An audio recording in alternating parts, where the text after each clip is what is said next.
I should not be here speaking to you today.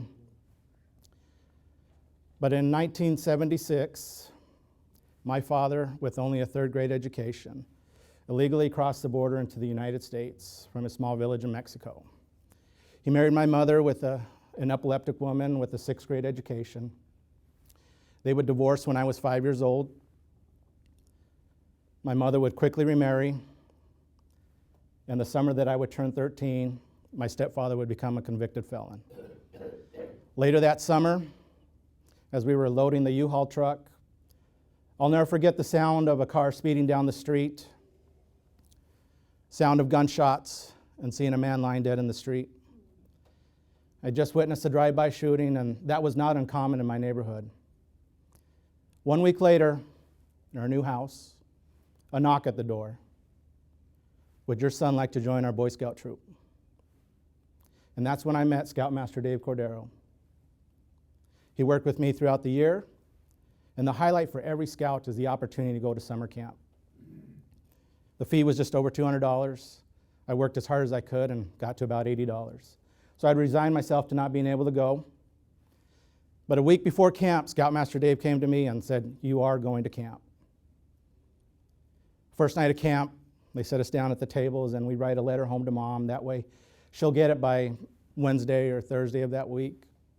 Scoutmaster Dave came to me and handed me a couple extra sheets of paper and told me to copy what was written down. The letter went like this: "Dear Tammy Jones, I want to thank you for your donation of $5. It has made it possible for me to go to summer camp." And I looked at the other sheet of paper and there was probably a dozen or so names with amounts of $5, $10, $15, $20. Scoutmaster Dave's actions still speak to me to this day. Mr. Lawrence Renzetti was my 8th grade science teacher. One day he came to my desk, handed me an application, and it was for a summer science residency program at the University of Utah. 3 requirements to get in: teacher recommendation, personal interview, minimum grade point average. So I very quickly handed the paper back to him and told him there was no way I could get in. But he very firmly handed the paper back to me and said, "Danny, I believe in you." And that was the first time I can ever remember any adult saying those words to me. But I'll never forget what he told me afterwards. He said, "I know you can talk your way into this program." The day of the interview came and I took a number and I was amazed. There was probably over 200 applicants from across the state of Utah there. It was a very long day because somehow I managed to talk my way through 4 interviews. I received a letter. "We regret to inform you you were not selected to be among the 40 for this class, but you did make the alternate waiting list and we'd like to offer you 1 day to experience this special program." Mr. Renzetti was right. I could talk my way into anything. The Reverend Michael Wilcox was a very inspirational and dynamic man. And that summer, beginning my senior year in high school, as he greeted the campers in our dorm, he asked me how I'd been doing, what my plans were for college, and what I'd be doing for the future. And I told him I loved to go to college, but I didn't have the money and I didn't have the grades. He began to tell me about a college scholarship application that our church organization offered, and he said later in January in that year he would be at the convention in St. Louis, Missouri, and he would talk to the committee, he would pick up an application. We would see each other again in February, and I would pick it up then. I received a phone call January. Pastor Wilcox is dead. And at the age of 33, he was killed instantly in a head-on car collision coming back from that youth leaders convention in St. Louis. I was able to go to his funeral and say goodbye, and I always wondered about that scholarship application. About a month later, Miss Elaine Burrows, the director of our high school guidance center, came to me and asked me to sign a piece of paper. It was a completed scholarship application. She believed in the potential of every young person, and she worked very hard for every young person. In a time before the internet and PDFs, she would tell everyone, just fill out your applications, bring them back to me, I'll type them out nice and neat, and presentation was very important to her. After the interview, I received a phone call. "Congratulations, you've won the $500 scholarship." The committee was so impressed with your presentation, you actually qualify for a second scholarship you did not apply for. Only one problem. You have to work for a company that is a member of the Chamber of Commerce. So we called the owner of the grocery store you work for, and he agreed to join on your behalf. I was now the recipient of 2 $500 scholarships from the Valley West Chamber of Commerce. I bought a one-way plane ticket to Sacramento, California. I had only $36 in my pocket and a letter for $1,000 in scholarship money. I paid my way through 4 years of school by working in a tire store.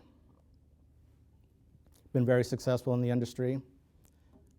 I've just completed 18 years in the tire business, but at the age of 22, I had my first major sale, $25,000, and by the age of 25, I was $1 million a year salesman. At the age of 26, I was one of the youngest tire store managers.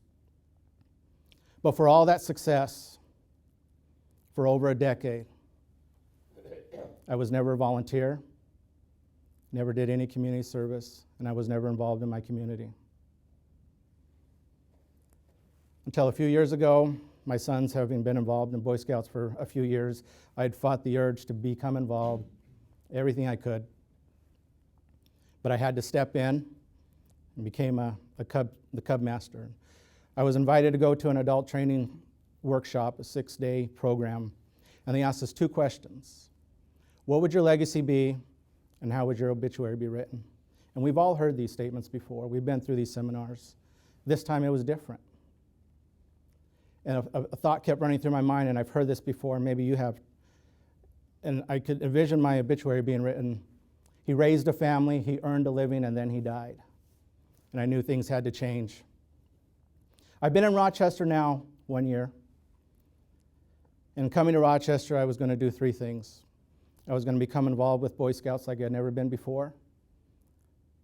I would become involved with the Chamber of Commerce, and I would say yes to opportunities. I am now a graduate of the Leadership Greater Rochester program. I'm on the board of the Game Haven Boy Scout Council, serving 3,500 scouts in southeast Minnesota. I was the chair for the 2016 Merit Badge Fair, where on March 19th, we rented out Stewartville Middle School and taught 39 merit badges to 545 scouts. Service matters. It makes a difference, not only in the lives of the people we serve, but in our lives as well. Service is a circle that cannot and must not be broken. On behalf of the people that you have served, I want to say thank you, because they probably will never know what you have done for them. And I want you to know that they are thankful for what you do, because I am a product of that service. I am thankful to the 2 organizations that helped shape my young life, and for the 4 individuals that lived a life of service and gave to me. You do good works. Keep doing good works. Thank you.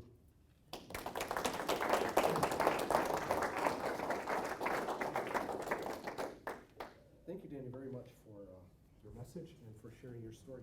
Any questions or comments?